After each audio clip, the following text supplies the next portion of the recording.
The year was 2085, and Earth had just begun to explore its solar neighborhood with renewed fervor. Space colonies on Mars had sprung up, lunar bases had thrived, and humanity was finally on the verge of an era where interstellar travel seemed within reach. Scientists were optimistic, engineers were innovative, and the vast frontier beyond the stars felt closer than ever. But while humanity looked outward, an entirely different set of eyes looked back. Across the galaxy in the Andromeda sector, the Galactic Empire spanned thousands of worlds. Commanded by the Zyrosians, an ancient race who had long since discarded compassion in favor of ruthless expansion, the Empire viewed each new species as either a resource or an obstacle. Their empire was vast, a machine of conquest and control, run by a calculated efficiency that had brought every race they encountered to submission. To the Zyrosians, Earth was a mere blip on their radar, a primitive backwater planet, untouched by the grand civilizations of the cosmos. When a rogue Imperial probe stumbled upon Earth's distant transmissions, the Zyrosian High Council decided to investigate, if only out of curiosity. Initial scans revealed a technologically young civilization, one still tethered to fossil fuels and rudimentary space vessels. This fledgling species seemed inconsequential, hardly worth a second glance. Yet, the Zyrosians were cautious. They believed in absolute submission from any species they encountered. No matter how minor the threat, their policy was always the same: total domination. An Imperial warship, the Ulzoria, was sent to make first contact with Earth. Sleek and imposing, the Ulzoria could hover in the atmosphere of a planet and decimate entire cities with a mere flicker of its laser arrays. Its captain, Commander Reiser, viewed Earth as little more than an opportunity to fulfill his ambition of securing another sector for the Empire. Hovering silently above Earth, the Ulzoria sent an audio transmission to every major broadcast frequency on the planet. The message was simple, direct, and filled with an unsettling, almost mechanical coldness. Inhabitants of Earth, this is Commander Reiser of the Galactic Empire. You are ordered to submit to our rule and offer your resources in tribute. Any resistance will be met with annihilation. You have one planetary rotation to respond. The world was paralyzed. This was no simulation, no strange prank, and certainly not one of humanity's own spacecraft hovering ominously in the sky. Leaders scrambled for answers while panic rippled through cities, leaving humanity in a stunned silence as the reality of the threat sank in. The global leaders, politicians, scientists, military officials assembled in an emergency summit. For hours, they debated their options. The Zyrosian message was clear, but surrendering Earth's autonomy was unimaginable. Yet, the reality of the alien warship hovering above their planet was equally undeniable. Amid the heated discussions, Dr. Elena Strauss, a renowned astrophysicist, took the floor. "These aliens underestimate us," she said, her voice steady but defiant. "They see us as primitive, incapable of resisting them. But our history is full of conflicts where we fought against seemingly unbeatable odds. We've overcome plagues, conquered vast landscapes, and survived wars that nearly destroyed us. We have a chance." Strauss's words sparked a fierce determination among the leaders. Humanity had come too far to bow down now. They were united in their refusal to become another enslaved species under some interstellar dictatorship. A decision was made: Earth would respond, not with surrender, but with a warning. Broadcasting through every frequency they could hijack, humanity responded with a message of their own. "This is the United Nations of Earth. We do not bow to conquerors. If you value your lives, turn back. Do not make us defend ourselves." It was a bold message, and perhaps a reckless one. But for the people of Earth, it represented their spirit, their unwillingness to surrender to fear. Across the planet, ordinary people watched the broadcast, and in that moment, terror gave way to a fierce pride. Earth would not be subdued without a fight. On board the Ulzoria, Commander Reiser received the message with a mix of disbelief and amusement. These humans were arrogant beyond reason, he thought, issuing a warning against a species that had crushed empires. He sneered, turning to his tactical officer with a dismissive wave. "Prepare the assault. These humans will learn what happens to those who defy the Empire." The attack plan was swift and merciless. Reiser ordered the ship to hover over one of Earth's major cities. New York City was selected, a demonstration that would send a chilling message to the rest of the world. The Olzoria descended, its dark, metallic frame blotting out the sun as it loomed above the skyscrapers. In an instant, beams of light shot down, targeting key infrastructure. Power grids flickered, communication systems went down, and within minutes, the city was plunged into chaos. People ran through the streets in terror, watching as their world, their home, was torn apart by an alien force they could barely comprehend. But humanity was not defenseless. Within hours of the assault, the world's military forces united in a response. Fighter jets from every corner of the globe were scrambled, aiming to intercept the alien ship. Though these jets were no match for the Olzoria's shields, they proved that humanity was willing to stand its ground. More than that, humanity had prepared a surprise of its own. As the Olzoria hovered in place, Earth's scientists activated a hastily assembled network of nuclear warheads and orbital satellites. It was a crude defense system, but it was Earth's only hope. These satellites, equipped with makeshift electromagnetic generators, were designed to disrupt the ship's shielding systems, if only for a brief moment. The satellites unleashed an electromagnetic pulse that engulfed the Olzoria. For the first time, the Zyrosian shields flickered, leaving the vessel exposed. Earth's fighter jets surged forward, launching a coordinated assault. Missiles streaked across the sky, hitting their mark with a fury that stunned the Zyrosian crew. Reiser, though enraged, was forced to issue a retreat order. The humans had actually managed to damage his warship, an inconceivable feat. The Olzoria slowly ascended, leaving the battered skyline of New York below. It wasn't a retreat born out of defeat, but of an imperial need to reassess the situation. Commander Reiser realized he had underestimated these humans, and that mistake would not be repeated. As the ship disappeared into the atmosphere, humanity stood in a mix of relief and disbelief. They had faced an intergalactic threat and forced it to retreat. News spread quickly, and the people of Earth, shaken but alive, realized the gravity of their accomplishment. But in the back of everyone's mind, there was a lingering fear. This was only the beginning. The Empire would not forget humanity's defiance. Earth had survived its first encounter, but they knew the Empire would return with even greater fury. Humanity had been given a warning, and the world braced for the war that was sure to come. The departure of the Olzoria left Earth's skies clear, but humanity knew this was just a momentary respite. Across the world, people prepared for the inevitable return of the Galactic Empire. Governments mobilized their resources, calling upon scientists, engineers, and soldiers to devise strategies, weapons, and defenses that might give Earth a fighting chance. In underground bunkers, laboratories, and military bases, Earth's brightest minds worked tirelessly. While the Zyrosians wielded technology beyond anything Earth had ever seen, humanity possessed an unmatched capacity for adaptability and innovation. There was no clear blueprint for fighting an interstellar empire, but the people of Earth were determined to find one. World leaders formed a global coalition, an unprecedented alliance that pooled their resources, intelligence, and scientific prowess. Within days, a plan emerged. Humanity would play to its strengths, unpredictability, ingenuity, and sheer resilience. They knew they could not match the Empire's technology, but perhaps they could exploit its weaknesses. Amid the research efforts, a breakthrough occurred. Dr. Elena Strauss, the astrophysicist who had encouraged Earth's defiant response, noticed a pattern in the Olzoria's shielding systems based on data collected from the previous engagement. Through her research, she discovered a potential vulnerability.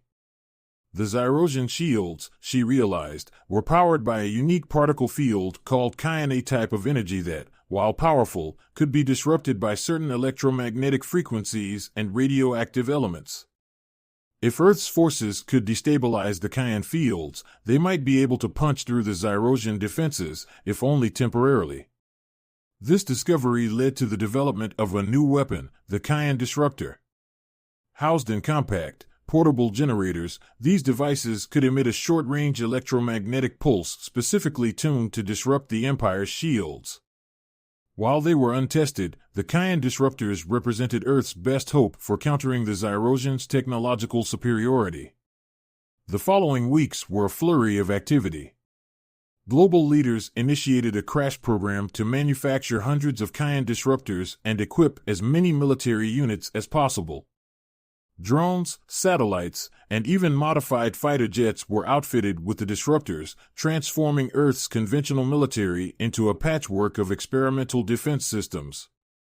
Finally, in the skies over Earth, a tremor in the atmosphere signaled the Zyrosians' return. This time, they brought a fleet. The flagship, Zephyra, hovered at the edge of Earth's orbit, accompanied by smaller but equally deadly assault ships. Unlike the reconnaissance mission of the Olzoria, this was a full-scale invasion force, led by the Empire's elite. The ships hung in the heavens like dark omens, blotting out the stars. Commander Reiser, now determined to crush the human resistance, had brought with him a contingent of Wrenchel bioengineered soldiers bred for war, standing nearly 8 feet tall with armor that could withstand all but the most advanced weapons. The Wrenchel were the Empire's enforcers, a brutal force that had subdued countless planets in the past. Earth, they believed, would be no different. Their landing crafts descended across multiple strategic points on Earth, targeting major cities and military bases. Wrenchel soldiers deployed en masse, marching with eerie precision and unwavering purpose. Equipped with plasma weapons and encased in indestructible armor, they moved through the streets like metallic titans, and with each step, they brought death and devastation. Yet Earth was not the defenseless world the Zyrosians had expected. Humanity had anticipated a ground assault and prepared accordingly. Within minutes of the Wrenchel's landing, the Kayan disruptors were activated. With their shields disrupted, the Zyrosian ground forces found themselves vulnerable for the first time. The Wrenchel, so used to their invincibility, were momentarily stunned when human bullets, explosives, and artillery struck home. What followed was a brutal, chaotic clash of warfare styles, the Zyrosians' calculated, relentless precision against humanity's unpredictable, guerrilla-like resistance. In the cities, human soldiers and civilians alike took to the rooftops, alleyways, and underground tunnels, coordinating attacks from every conceivable direction. Armed with a mix of conventional weapons and experimental tech, they launched wave after wave of ambushes, retreating as quickly as they struck, using the familiar terrain to their advantage. In New York, Dr. Strauss herself coordinated the defense efforts, overseeing the deployment of Kayan disruptors and adapting strategies in real time. With the Empire's shields disrupted, human forces capitalized on every moment of vulnerability, striking fast and hard. As the Wrenchel forces struggled to maintain their formations, they encountered booby-trapped streets, buildings rigged to collapse, and entire blocks turned into fortified strongholds. But the Zyrosians were nothing if not adaptable. As the battle raged on, Commander Reiser ordered his fleet to initiate airstrikes on any human strongholds showing signs of resistance. The assault ships in the sky unleashed plasma bombs on Earth's cities, decimating entire buildings and spreading devastation. From the air, the Empire's forces seemed unstoppable, their technology far exceeding anything Earth could match. Yet humanity refused to surrender. In the heart of the Rocky Mountains, where Earth's leaders had established a hidden base, a squadron of engineers and scientists developed a daring countermeasure. Using the last of their nuclear warheads, they crafted an electromagnetic pulse bomb powerful enough to disrupt the Empire's entire fleet if detonated in close proximity. It was a long shot, but the world's remaining military resources pooled to make it happen. A stealth team of fighter pilots volunteered for what was essentially a suicide mission. Armed with the EMP bomb, they flew toward the Zephyra, aiming to get close enough to detonate the device and send an electromagnetic pulse through the heart of the Empire's fleet. The plan was simple, but the execution was anything but. As the fighter jets ascended, Zyrosian interceptors were launched in response, swarming the human pilots in an aerial dogfight. Lasers cut through the sky, and missiles streaked across the heavens. One by one, Earth's pilots were shot down, their crafts falling in flames toward the ground below. But the lead pilot, Major Lisa Chen, managed to evade the assault, weaving through enemy fire with skill honed by years of training. She accelerated, guiding her craft straight toward the Zephyra. Inside the hidden base, Dr. Strauss and the other commanders monitored her progress with bated breath. If the EMP bomb detonated as planned, it might give Earth the chance to turn the tide of battle. As Major Chen approached the flagship, Commander Reiser realized the threat and ordered his fleet to take down her fighter. But it was too late. She was close enough now, and with a final breath, she armed the EMP bomb, launching it forward before her fighter was torn apart by enemy fire. The explosion lit up the night sky with a brilliant flash. A pulse of energy surged outward, spreading through the Zyrosian fleet. Shields flickered, weapons powered down, and the assault ships began to falter, their systems overloaded by the EMP wave. For the first time, the Empire's invincible fleet hung vulnerable in the sky. Seizing the opportunity, Earth's ground forces renewed their assault, targeting the now undefended Wrenchel soldiers. The tide had turned. The Zyrosians, so certain of their superiority, found themselves overwhelmed. In city after city, the Wrenchel were pushed back, their forces dwindling under the relentless human resistance. Earth's defenders advanced, taking down the Empire's once unstoppable warriors. In orbit, the Zyrosian flagship was forced to retreat, its systems badly damaged. Commander Reiser, seething with rage, ordered a full withdrawal. Earth, battered and bruised, had managed to survive yet again. The cost had been staggering, with entire cities left in ruins and countless lives lost, but humanity had held its ground. As the Zyrosian fleet retreated into the dark void of space, Earth's leaders took a moment to process the impossible. They had faced down the Empire's elite forces and, against all odds, had driven them away. Across the globe, the news spread, sparking celebrations and tears in equal measure. But there was no time for complacency. The people of Earth understood that the Empire's retreat was not an end, but merely a postponement. They had won the first engagement, but they knew the Empire would return with an even greater force. Humanity had bought itself time precious and valuable time, but the real battle for survival had only just begun. As Earth braced for the next wave of invasion, the battered planet was slowly being fortified in preparation for an even larger assault. The combined might of humanity had managed to repel the Zyrosians, but at a tremendous cost. Entire cities lay in ruins, and the casualties weighed heavily on everyone's minds. Yet amidst the rubble, a fierce resolve grew. Humanity now knew that, with enough ingenuity, they could hold their ground against even the mightiest galactic power. Underground in a fortified base deep within the Rocky Mountains, Earth's leaders, scientists, and military strategists gathered to prepare for what they knew was coming. The hidden base, known as Sanctuary, was established to serve as both a command center and last line of defense. Burrowed into the mountainside, it housed Earth's most brilliant minds and strategic assets, protected from the eyes of Zyrosian scouts and cloaked by advanced jamming technology to avoid detection. In the weeks that followed the last Zyrosian retreat, Earth's military engineers worked tirelessly, expanding their stock of Kayan disruptors and refining their EMP-based defenses. They knew these would not be enough. Humanity needed a weapon that could turn the tide decisively. Dr. Elena Strauss and her team pored over every bit of data they had from the last battle. Their analysis of the Zyrosian systems revealed that the Kayan particles powering their shields and weapons relied on an extremely unstable power matrix. If Earth could destabilize that matrix, they might be able to neutralize the Zyrosian forces before they reached Earth's cities. Working day and night, Strauss and her team developed a prototype weapon, the Kayan Destabilizer.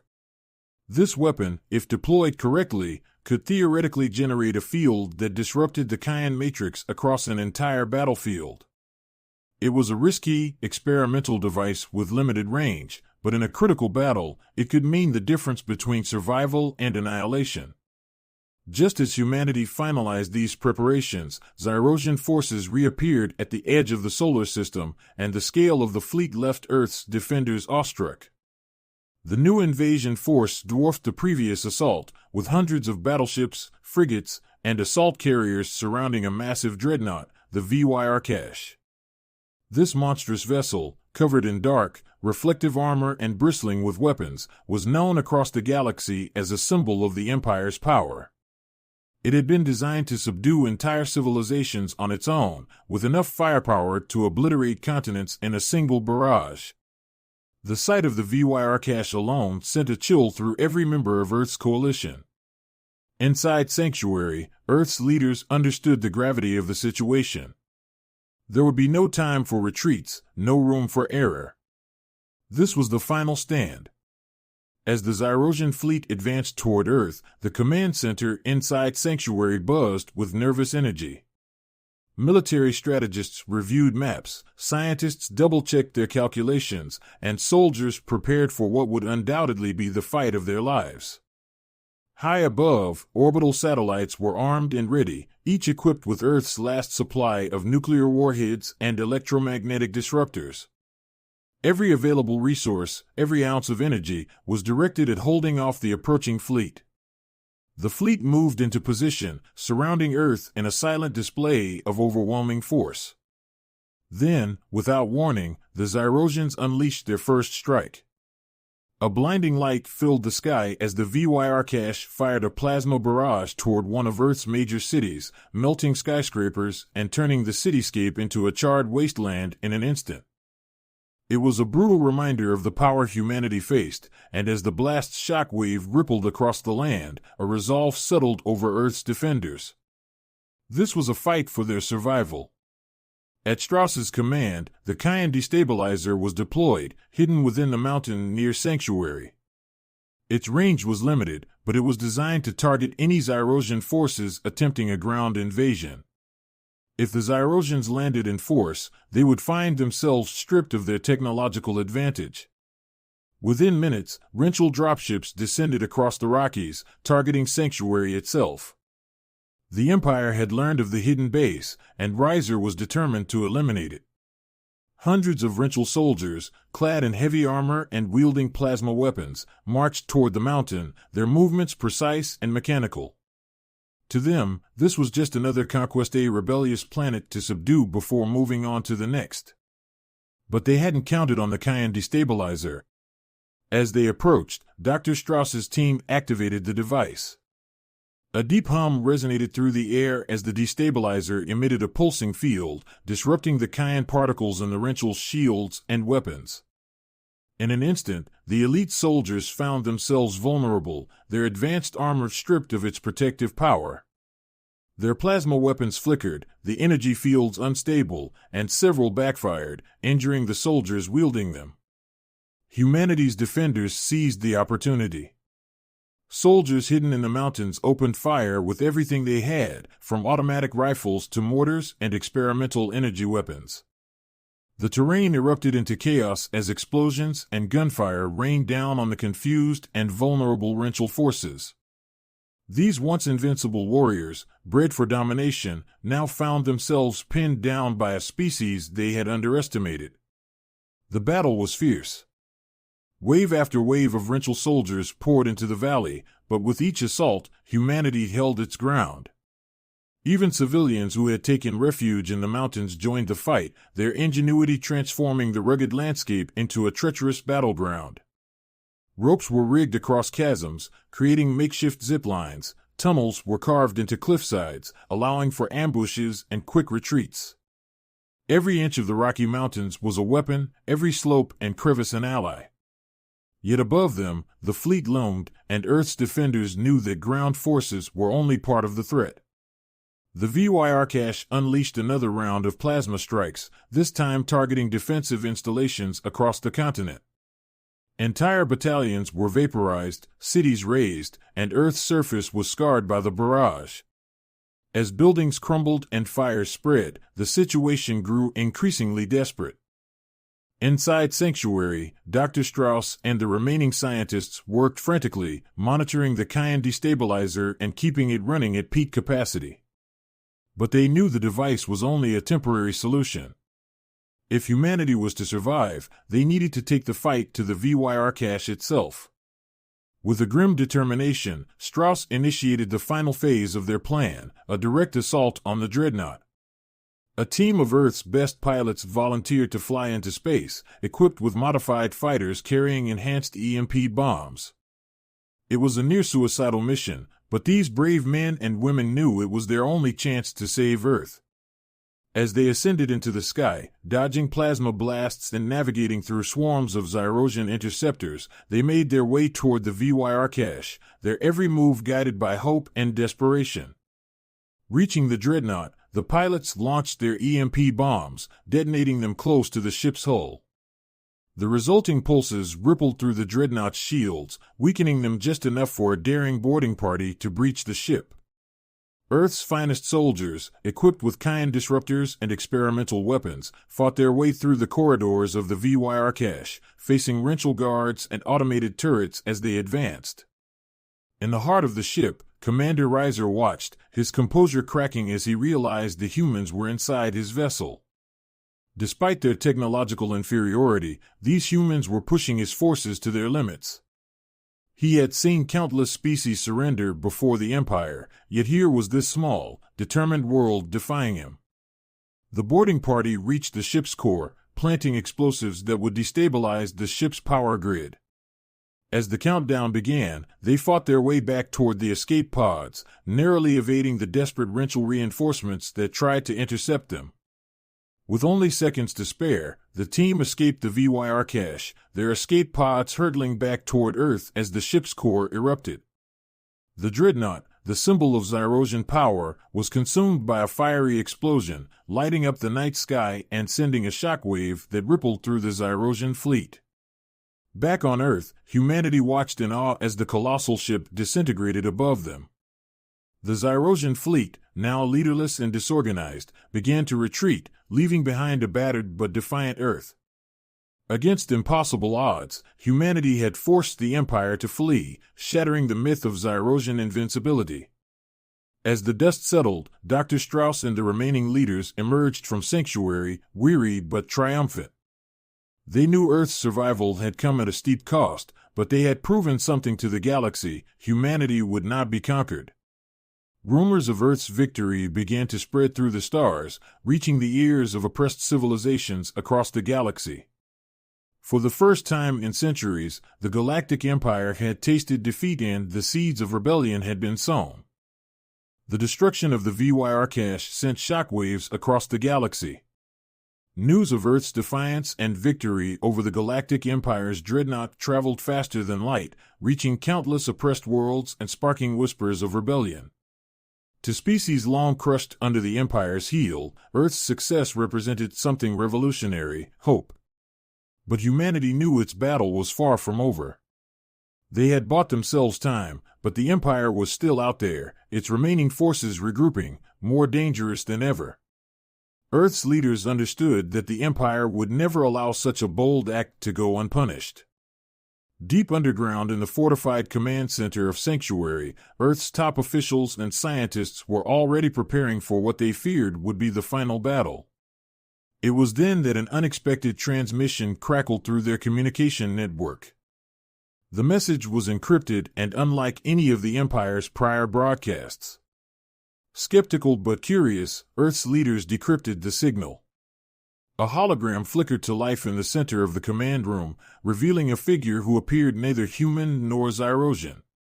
Its skin shimmered with iridescent hues, and its eyes held a wisdom that seemed ancient. "I am Syrax of the Silent Confederacy," the figure spoke, its voice a calm but powerful resonance. "For centuries, my people have suffered under the rule of the Zyrosian Empire. We have seen your victory against the VYR cache, and it has inspired us. Humanity, we offer you an alliance."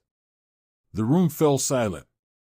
The Cylon were legendary in galactic lore, an advanced race thought to be nearly extinct, known for their mastery of shield technology and energy manipulation. Yet here was one of their leaders, extending a hand to humanity in a moment of desperation and hope. Earth's leaders huddled, quickly weighing the risks and possibilities. Humanity's options were limited, and an alliance with the Cylon might be their only chance to survive. After a brief deliberation, Dr. Strauss stepped forward and addressed Syrax. "We accept your offer," she said. "We share a common enemy. Together, we can resist them." Syrax nodded.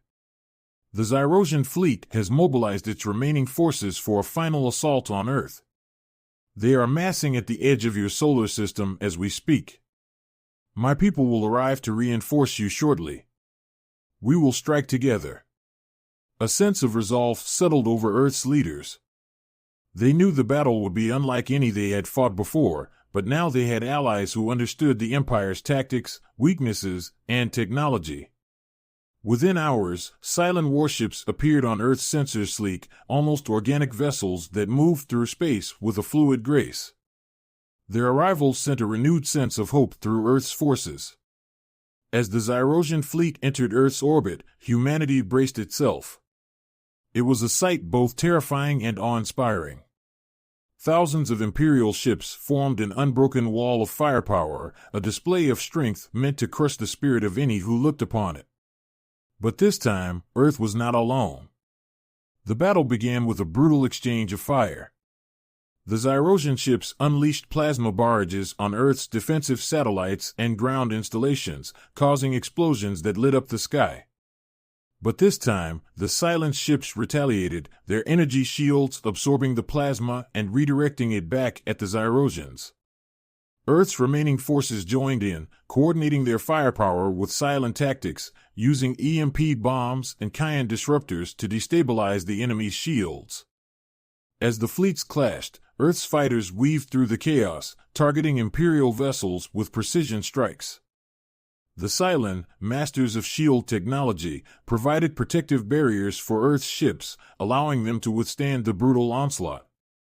Together, the two forces began to push the Zyrosians back. Yet the Zyrosian fleet was vast, and their resolve unbroken.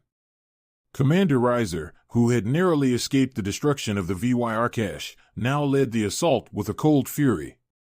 Over the intercom, his voice echoed across the battlefield, broadcasting to both Earth's defenders and the Cylon forces. "You are insects in the path of a storm," he sneered. "Your resistance is futile. Earth will burn, and those who dare ally with it will share its fate." Ignoring his threats, Earth's forces fought on. Inside Sanctuary, Dr. Strauss monitored the battlefield with tense anticipation. She knew that if the Zyrosians broke through the Cylon's defenses, Earth would be laid bare. As the battle raged on, Earth's leaders received a sobering report. The Zyrosian fleet was shifting its formation, preparing for a concentrated assault on Sanctuary itself. Reiser had identified the mountain base as the heart of Earth's resistance. In a desperate bid to protect their command center, Earth and Cylon forces devised a risky plan. They would launch a coordinated strike to breach the Zyrosian flagship where Reiser was stationed. If they could take down Reiser and disrupt the enemy's command, it might scatter the fleet and buy Earth some critical time. A team of Cylon and human soldiers volunteered for the mission, outfitted with the latest Kion disruptors and cloaking technology borrowed from the Cylon. Under the cover of battle, they boarded a stealth transport and maneuvered through the chaos, approaching the flagship undetected. Once on board, the team navigated the halls of the Zyrosian vessel, taking out patrols with silent efficiency. As they reached the bridge, Reiser turned to face them, his eyes filled with contempt. A fierce battle erupted, with Reiser's elite guards fighting ruthlessly to protect their commander. But Earth and Cylon forces fought with a desperation that outweighed their fear, inching closer to their target. At last, one of the Cylon operatives managed to activate a Kion disruptor in close proximity to Reiser, destabilizing his armor. Taking advantage of the opening, the human soldiers unleashed a barrage, finally bringing the Zyrosian commander to his knees. As he fell, Reiser glared at his attackers with a look of pure hatred. His voice was strained but defiant. "You think you have won? The Empire is endless. You have merely delayed the inevitable. Ignoring his words, the team planted explosives throughout the bridge, setting a timer before making their escape. The explosives detonated as they departed, obliterating the flagship's command structure. With their leader gone, the remaining Zyrosian forces faltered, and the coordinated assault began to collapse. Back on Earth, the sight of the Zyrosian flagship in flames filled humanity with a renewed determination. Earth's and Cylon's forces pressed their advantage, driving the remaining Zyrosian ships back.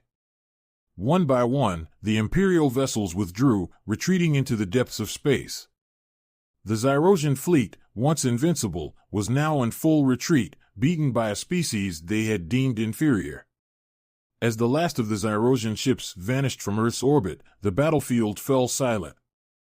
Earth had done the impossible. It had defeated the Empire in open war. Cheers erupted across the planet, a celebration of survival and defiance, echoing through every city, every bunker, every mountain hideout. Humanity had not only survived, they had inspired. In the days that followed, Earth and Cylon leaders convened to formalize their alliance. The Cylon, deeply impressed by humanity's resilience and spirit, invited Earth to join a nascent coalition, a united front of liberated worlds seeking to resist the Empire's oppression. Earth accepted, forging a bond that would change the course of galactic history.